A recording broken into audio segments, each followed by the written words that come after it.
韓團 BTS 將在11月來台灣開演唱會，現在阿米們搶票出奇招，為了能見到心目中的老公，搶到好位置，找上月老尋求協助，還發明一套參拜方法。我們在網絡上有看到，就是有人提供的那個表格，然後上面可以寫演唱會的場次名稱，然後還有成員的名字，对，然後自己手寫比較有誠意，所以我們都用手寫的。除了在表格上要寫清楚偶像的資料，最好帶着娃娃手燈小卡，並附上座位圖，跟月老仔細說明，就有機會圓夢。搶票之前都要有一個儀式感，對，那就是儀式感，順便去炫一下自己的小卡有哪些這樣子。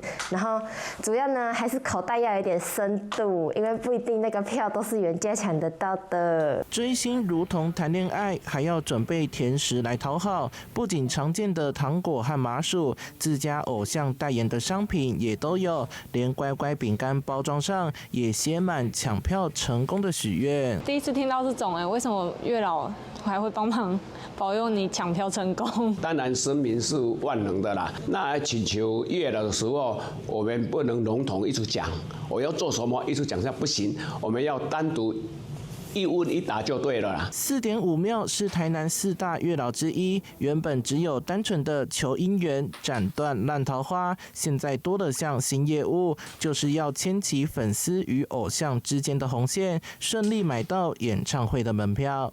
記者蘇懷談的報道。